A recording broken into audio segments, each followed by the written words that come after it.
Hello, favorite realtors. Hello, favorite past clients.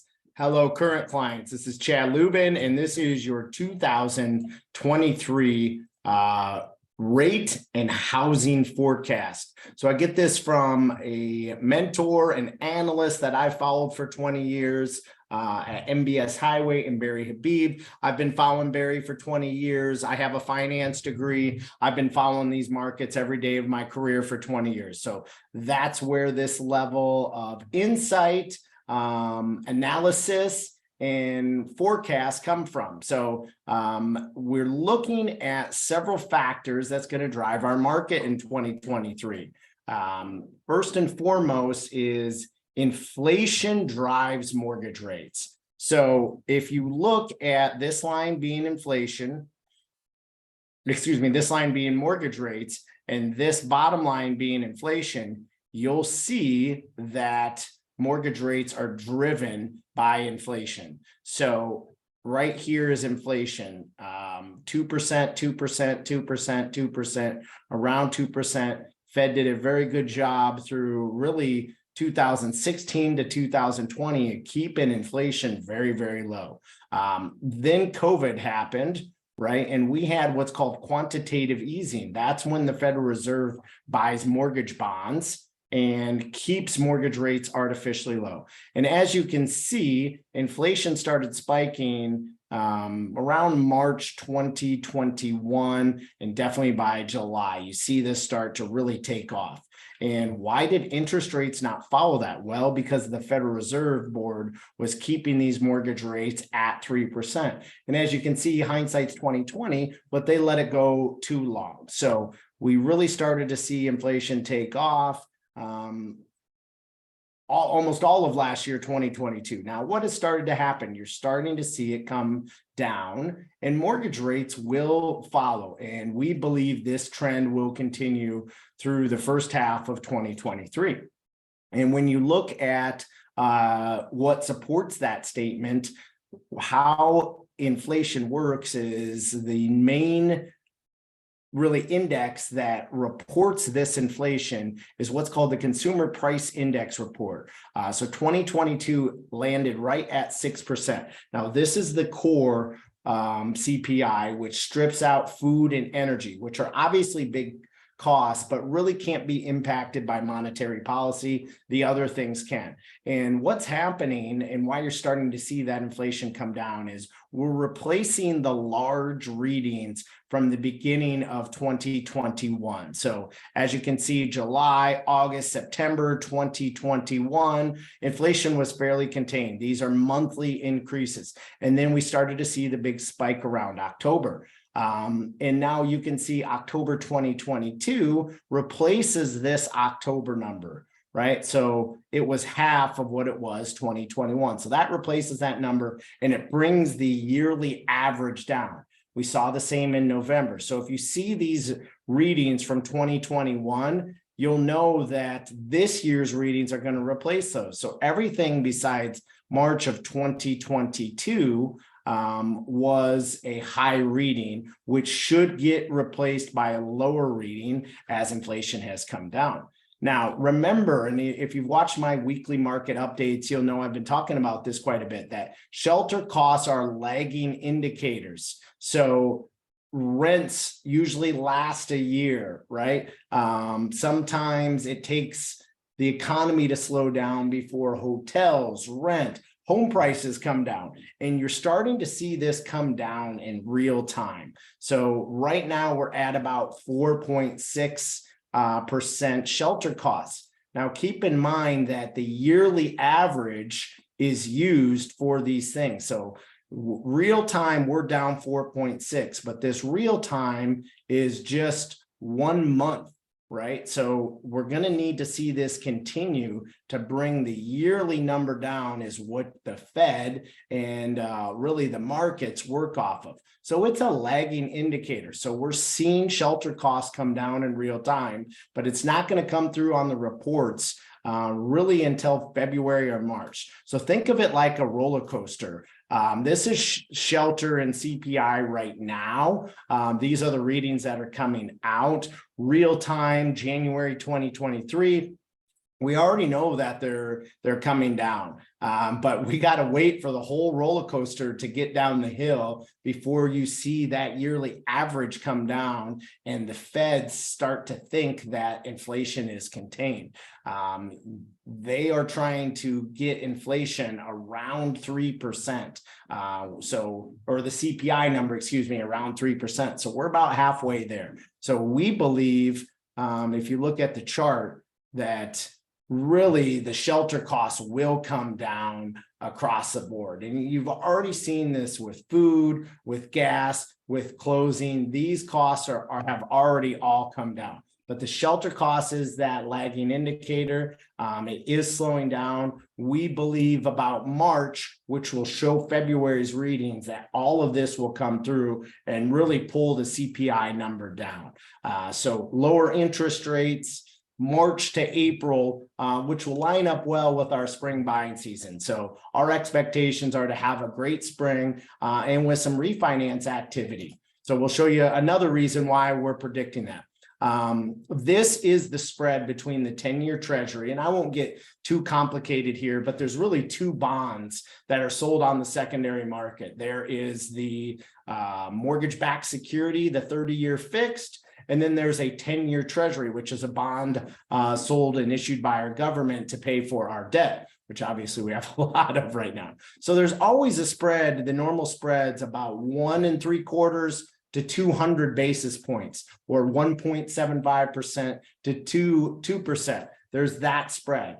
But end of 2022 into 2023, we saw this spread going as large as 300 basis points.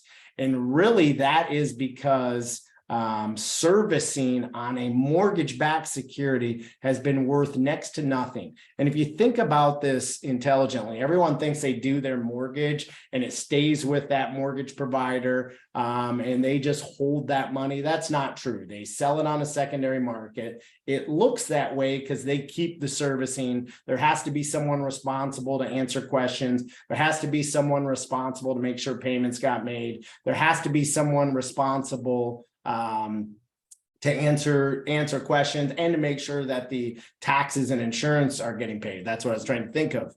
But if you think about that, that servicing is worth nothing. The mortgage lenders can also sell the servicing. But when you have a 7% interest rate, so the treasury was hitting about 4%, mortgage rates were above 7% at that time, the servicing is worth nothing because they know that these clients, when rates come down, and everyone in the mortgage world probably thinks near what we do, that these rates are coming down and inflation is contained, they're not going to sell that servicing for anything because the mortgage world knows that people are just going to refinance and it's a bad investment. I hope that makes sense. So you'll see this spread start to shrink and normalize, which will help mortgage rates come down. So if we see the 10-year treasury getting to 3%, that means we're feeling interest rates sometime the first half of this year to normalize around 5%.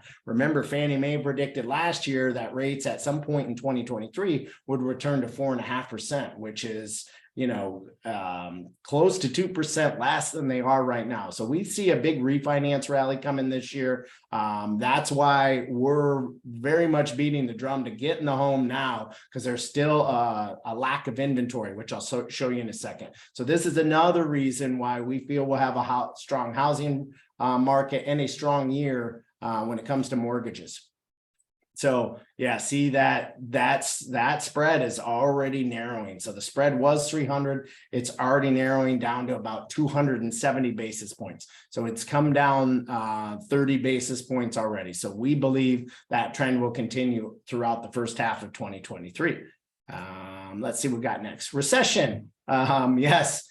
Recession is coming. I believe we're already in it. If you've been listening to me last year, I've been saying since February that we're in a recession. It's just people haven't realized it because savings were at all-time highs in the beginning of 2021. So we had more money as a country in savings than we've had since really pre-COVID levels, right? So if you look here, This is stimulus, right? Of course, people had more money because the government was stimulating them with PPP and with some of the other payments that came out to individuals. You'll see savings. This was stimulus here. So I think it was stimulus here, and stimulus here was about where it worked out. And of course, that came into our max savings, but that has dwindled away, right? And people have continued their lifestyles, but spent their savings, as you can see, and started putting it on credit card debt.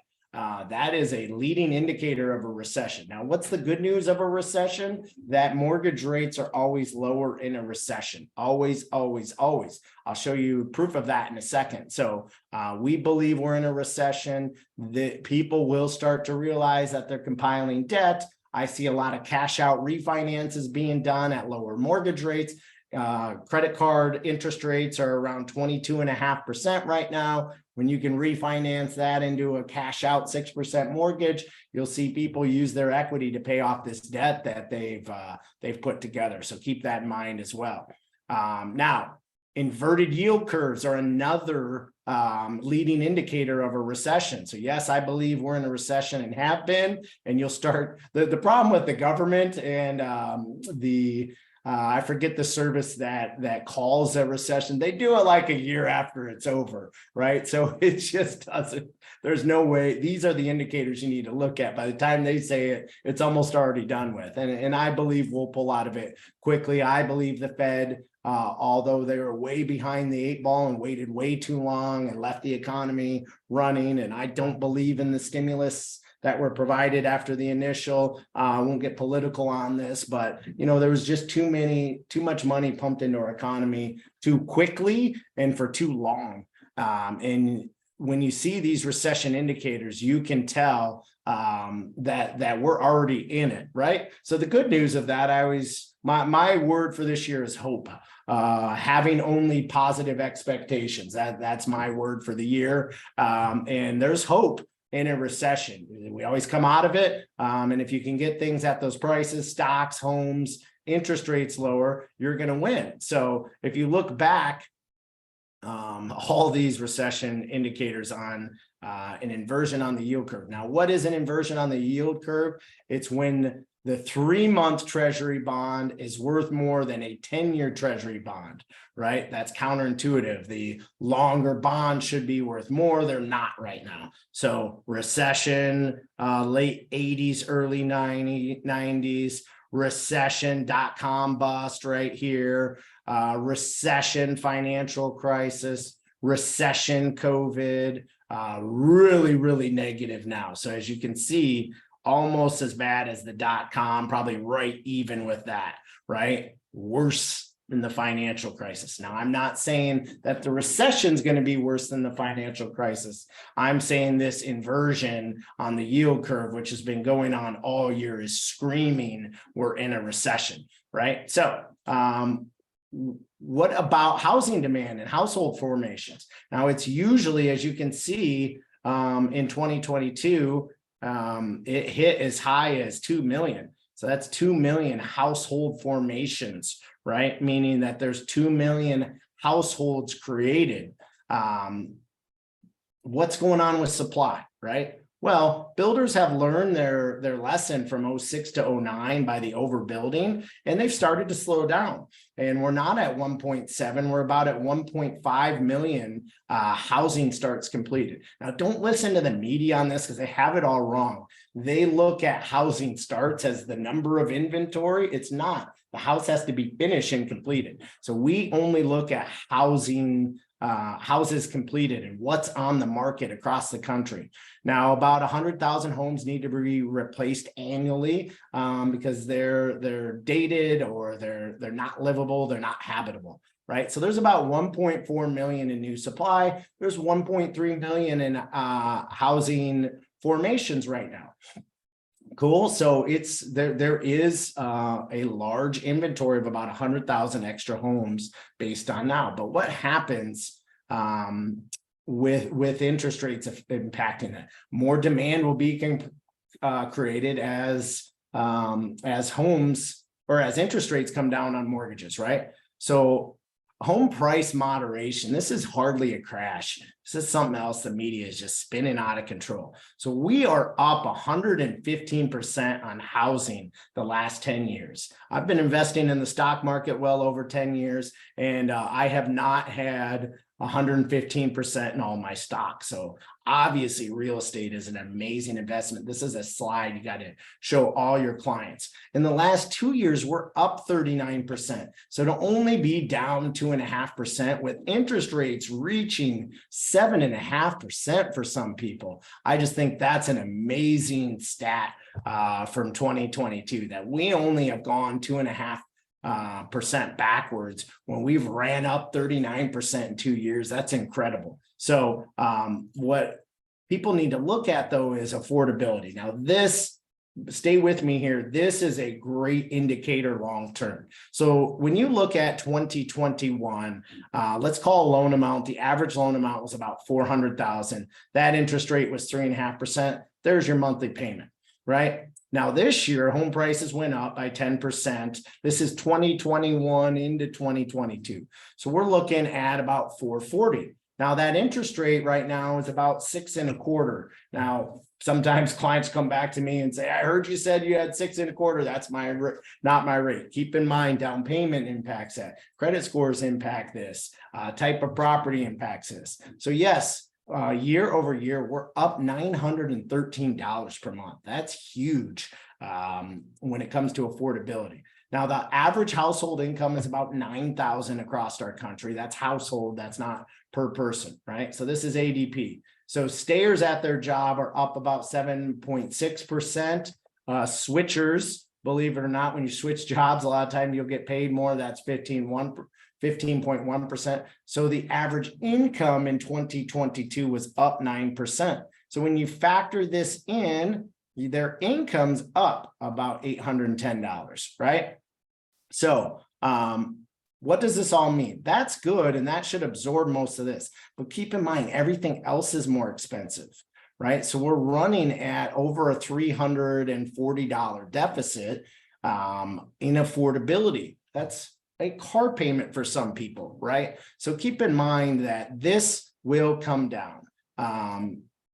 And we also are seeing forecasts of another 5% in increases in wages, right? So that's $10,300 next year, right? So when we refinance these people that bought this last year and buying it the first part of this year to 5%, and they get this, this increase in their pay, right? Then we're up $1,300 in pay, and they're at $807. And keep in mind, those other prices are starting to fall down.